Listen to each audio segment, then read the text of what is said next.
Oke, bismillahirrahmanirrahim. Assalamualaikum warahmatullahi wabarakatuh. Perkenalkan, nama saya Fahrial Hermawan. Saya dari kelas SI 301, Sistem Informasi Mahasiswa eh, Siber Asia, Universitas Siber Asia. Baik, terkait dengan UTS mata kuliah Sistem Basis Data, saya akan coba membuat video ya terkait kali ini, video mengenai sistem basis data yang diberikan oleh Pak Dian. Baik, saya akan coba share materinya.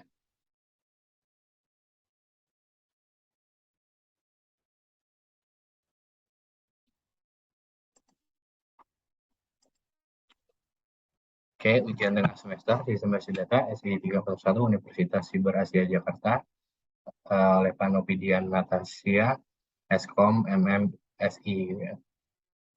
Oke, di sini beliau memberikan 4 soal gitu ya. Dari soal pertama, berikan penjelasan secara lengkap terkait perbedaan antara data, sistem basis data, DBMS, dan informasi, serta keunggulan dari pengelolaan data menggunakan sistem basis data. Oke, untuk soal yang pertama, saya coba jawab di sini. Jadi saya kategorikan pertanyaan tadi dari basis data, sistem basis data, DBMS, informasi. Saya bagi dalam 3 kategori ya. Yang pertama input, proses, dan output. Yang masuk dari input adalah data. Data itu paling awal disebut input karena dari pengertiannya adalah rekaman mengenai fenomena atau fakta yang ada atau yang terjadi atau refleksi fakta yang ada. Nah, jadi data paling awal berupa input. Data itu kemudian diproses. Proses antara lain basis data. Jadi data tadi dikumpulkan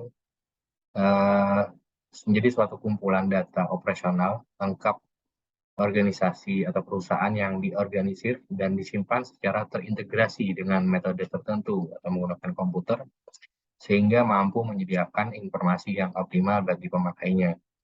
Itu adalah pengertian dari basis data. Sedangkan sistem basis data sendiri adalah suatu sistem menyusun dan mengelola record-record menggunakan komputer atau DBMS untuk menyimpan atau merekam serta memelihara data operasional lengkap sebuah organisasi atau perusahaan sehingga mampu menyediakan informasi yang optimal bagi pemakainya untuk proses pengambilan keputusan. Itu pengertian sistem basis data. Sedangkan DBMS disebut di sini adalah Database Management System, ialah suatu sistem atau software yang dirancang khusus untuk mengelola suatu database dan menjalankan operasi terhadap data yang diminta oleh banyak pengguna. Nah, ini adalah bagian dari proses. Dari sebuah proses ini akan mengeluarkan output berupa adalah informasi. Dan sedang pengertian informasi adalah hasil analisis dan sintesis terhadap data yang telah diorganisasikan ke dalam bentuk yang sesuai kebutuhan pemakainya dalam sebuah organisasi atau perusahaan. Oke, dari pemaparan ini saya coba saya jelaskan bahwa seperti tadi dan perbedaannya terlihat ya dari pengkategoriannya input, proses, dan output. Adapun yang kedua, keunggulan sistem basis data adalah satu, mengurangi kerangkapan data atau duplikasi data. Data yang sama disimpan dan diupdate berulang-ulang dalam berkas data yang berbeda-beda. Misal data karyawan gitu ya. Jadi karyawan nanti mempunyai data transaksi, dari master data karyawan mempunyai data transaksinya. Jadi biar nggak duplikasi, maka disimpan di master data. Itu keunggulannya kalau menggunakan sistem basis data. Terus mencegah ketidakkonsistenan, artinya inkonsisten. Kalau dia menyebutnya menggunakan spasi, ya, dia harus berdasarkan spasi gitu ya. Jadi tergantung dari master datanya. Jadi benar-benar mencegah ketidakkonsistenan. Terus kedua, ketiga, keamanan data dapat terjaga dari pemakai yang tidak berwenang. Karena penggunaan ini diatur ya dari DBMS. Tadi dia mengatur siapa saja yang boleh masuk gitu. Jadi datanya dapat terjaga. Terus integritas data dapat dipertahankan. Artinya begitu di inputnya adalah A, hasilnya adalah A sampai akhir, informasinya A gitu ya. Jadi integritasnya terjaga. Terus yang kelima, data dapat digunakan secara bersama-sama atau share karena ini base server ya. Jadi menggunakan server bisa menggunakan bersama-sama. Terus yang keenam, menyediakan recovery. Jadi dia punya data cadangan fiturnya. Terus yang ketujuh, memudahkan penerapan standarisasi. Jadi kalau kita mau bikin standar, itu jadi lebih mudah dengan sistem basis data.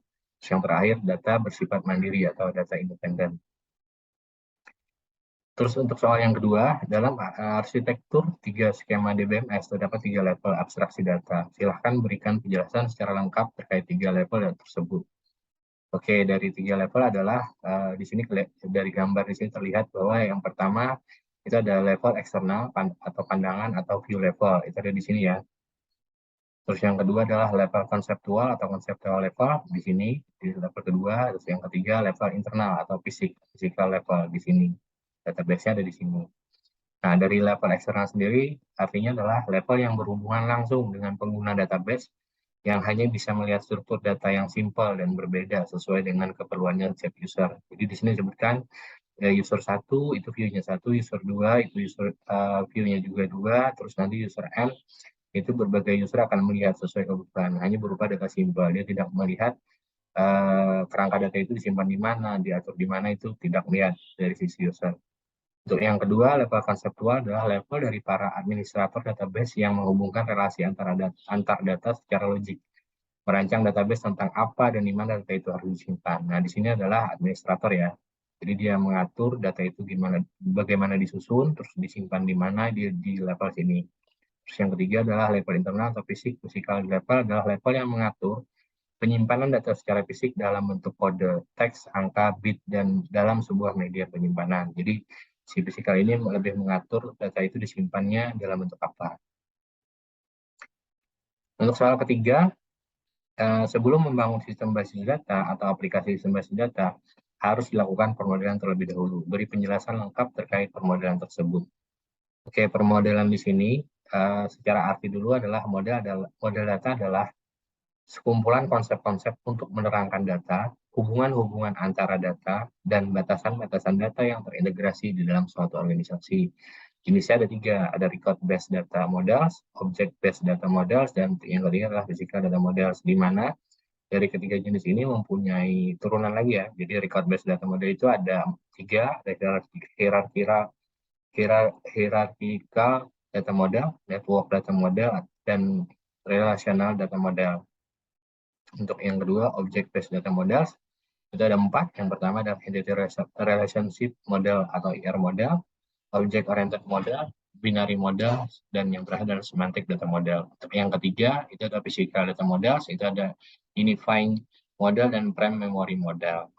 Oke, yang pertama kita coba bahas untuk record data model adalah secara pengertian, model data berbasis rekaman mempresentasikan data dengan menggunakan struktur rekaman. Sesuai namanya ya, ini digunakan untuk menggambarkan data pada tingkat tampilan konseptual. Ini dinamai karena basis datanya terstruktur dalam catatan format tetap dari beberapa jenis. Penggunaan catatan panjang tetap menyederhanakan implementasi tingkat fisik dari database. Model-model ini terletak di antara objek berbasis model data dan model data fisik. Model-model ini memberikan konsep-konsep yang mungkin dipahami oleh pengguna akhir.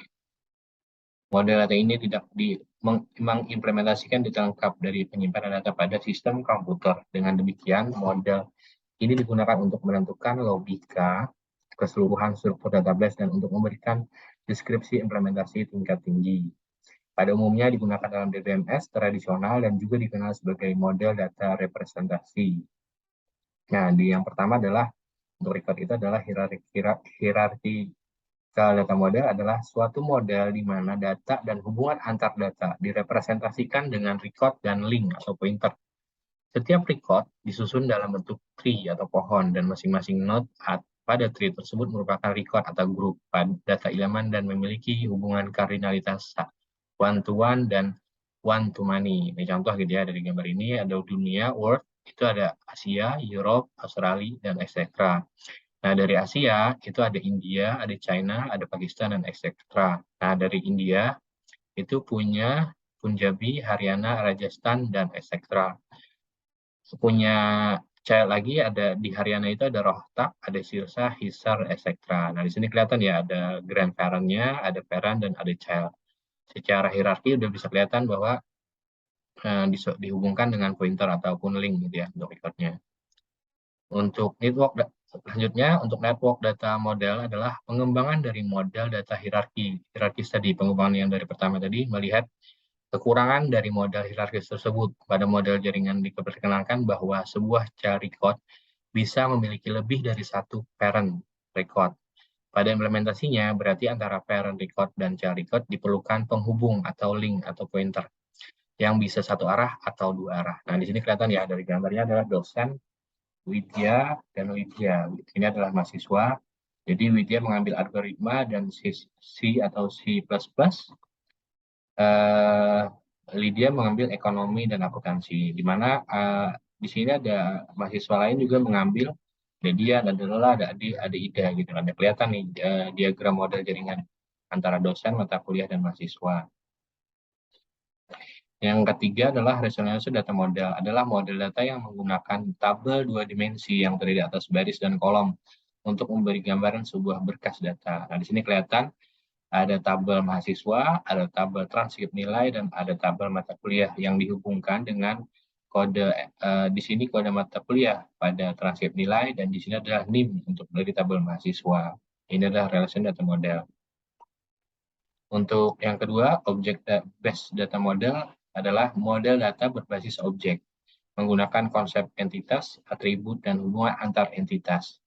Model data berbasis objek juga dikenal sebagai model konseptual yang digunakan untuk mendefinisikan konsep termasuk entry, atribut, dan hubungan di antara mereka. Model-model ini digunakan dalam menggambarkan data pada tingkat tampilan logis dan pengguna. Model-model ini memungkinkan kendala untuk ditentukan pada data secara eksplisit oleh pengguna. Entitas adalah objek berbeda yang memiliki keberadaan di dunia nyata. Itu akan dilaksanakan sebagai tabel dalam database. Atribut adalah properti dari suatu entitas, dengan kata lain atribut adalah unit atom tunggal. Informasi yang menggambarkan sesuatu tentang entitasnya ini akan diimplementasikan sebagai kolom atau bidang dalam database. Nah, dari objek itu ada dua.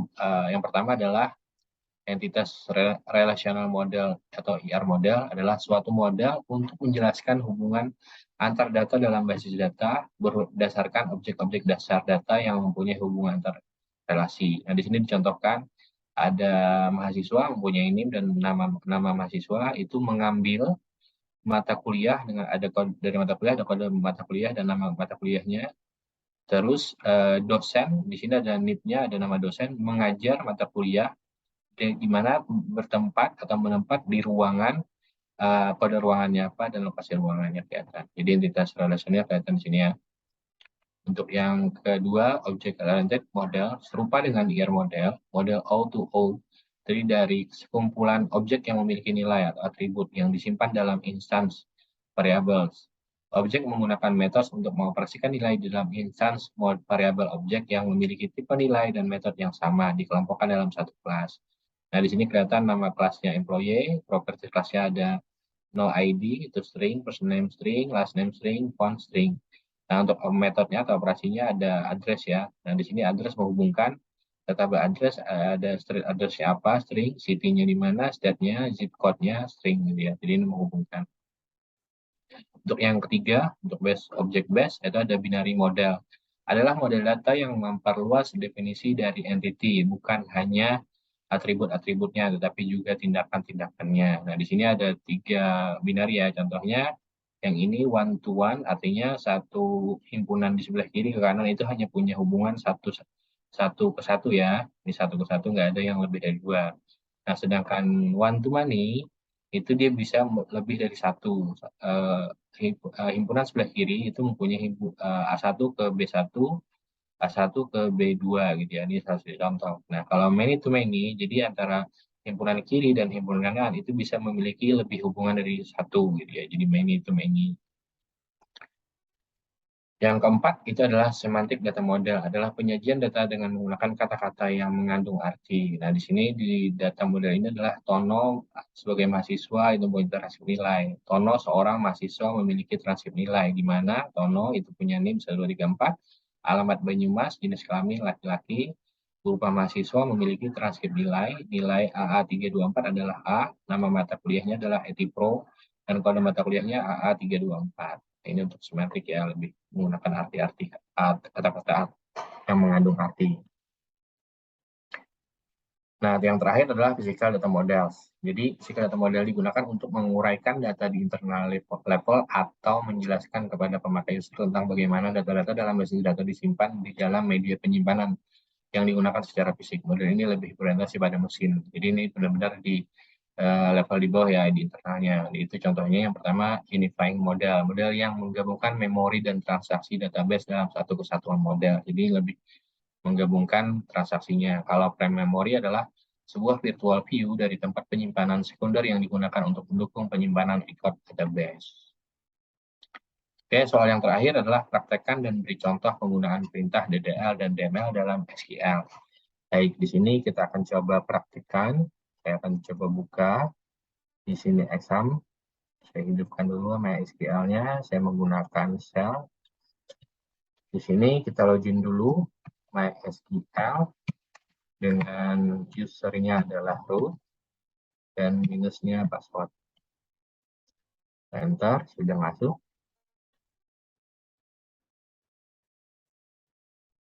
Oh, salah. Di sini MySQL, saya tulis MySQL. Di sini minus usernya root, minus password. Nah, sekarang udah masuk. Nah, sekarang setelah kita login, kita mencoba bikin database gitu ya. Dengan DDL pertama adalah create. Gitu. Huruf besar. Create database. Misalkan DB karyawan gitu ya. DB karyawan. Udah query oke, satu row up ditambahkan. Kita lihat, kita coba show database. Nah, sudah kelihatan ya. Jadi ditambahkan di sini DB karyawan sudah ada ditambahkan. Nah, sekarang kita akan menggunakan DB karyawan dengan use dan DB karyawan. Nah, sekarang kita sudah masuk di DB karyawan. Dari DB karyawan ini, kita akan membuat tabel gitu ya. Tabelnya kita coba create. Ini masih DDL ya, create. Jadi create tabel, create tabel. Namanya tabel karyawan bisa. Di mana kolom pertama kita ambil adalah nick. Nick dengan kodenya, tipe kodenya adalah varchar, misalnya varchar. Kita ambil misalkan 3, terus nama, juga varchar. Kita ambil misalkan 10. Oh ya, kita tambahkan di sini not null. Jadi harus diisi ya. Tidak boleh kosong. Not null di sini 10 not null. Not null. Terus yang terakhir misalkan jabatan. Jabatan ini tipenya varchar juga. Kita ambil misalkan 10 juga. Di sini not null juga. Di mana primary key-nya adalah nick. Ya. Betul. Kemarin kita lihat. Oke, sudah berhasil ditambahkan. Nah, sekarang kita pengen lihat tabel saja ya. Kita lihat dulu, udah dibikin nggak tabel karyawannya. Kita show table. Kelihatan ya, udah ditambahkan di sini tabel karyawan. Tambahkan udah berhasil. Nah, sekarang kita pengen ngelihat dari show tabel karyawan tadi. Kita coba deskripsi. Kita lihat deskripsinya apa. Deskripsi tabel karyawan. Nah, di sini ya, kita tadi sudah melihat di sini kita bikin nih varchar dengan panjangnya 3, nullnya 0, terus di sini primary key, terus nama varcharnya 10, jabatan namanya 10 gitu ya. Nah, untuk DDL kita sudah menjalankan dengan perintah create gitu ya. untuk lihat di sini gitu ya. Tadi kelihatan create. Nah, sekarang kita mau menambahkan DML ya, data manipulasi language. Itu perintahnya, contohnya insert gitu ya. Coba kita tambahkan insert into tabel karyawan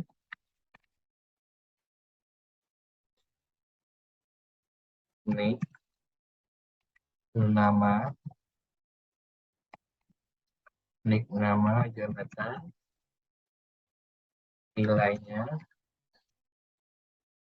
nilainya adalah yang pertama nicknya misalkan 001 namanya Fahrial, terus jabatannya admin misalkan ya, admin kita lihat udah berhasil ditambahkan. Sekarang kita coba lihat ya, kita menggunakan berikut DML adalah select gitu ya, select semua yang ada di tabel karyawan. Nah, udah kelihatan kan ya, di sini kita sudah menambahkan tadi NIK 01 atas nama Fahrial, jabatannya admin. Nah, sekarang saya mau menambahkan data kedua di sini 002, namanya kita ganti misalkan Hermawan. Di sini admin kita ganti misalkan kasir gitu. Sekarang kita lihat select. Nah, sudah ditambahkan ya. Jadi dari 01 tambah datanya dari 0102 menggunakan insert gitu ya, insert. Nah, sekarang kita akan coba menghapus nomor 1 gitu ya. Kita akan hapus dengan perintahnya adalah delete from tabel karyawan, di mana nick-nya sama dengan misalkan 001 gitu ya. 001. Kita coba jalankan. Oke, sudah terhapus. Sekarang kita lihat karyawan ada. Nah, udah terhapus ya. Jadi 01 tadi kita sudah menggunakan delete, kita sudah hapus. Jadi jumlahnya hanya 1 tertinggal. Oke, dari sini saya sudah mempraktekkan dari create tadi ya, create database karyawan untuk DDL-nya, dan create table untuk DDL-nya. Terus untuk DML-nya saya sudah menggunakan insert untuk menambahkan datanya dan delete untuk menghilangkan datanya. Nah, untuk keluar, kita sudah keluar, sudah selesai. Oke, itu dari saya. Ada mungkin sudah terjawab semua Pak ya, dari yang saya sampaikan. Kalau begitu, saya ucapkan terima kasih. Assalamualaikum warahmatullahi wabarakatuh.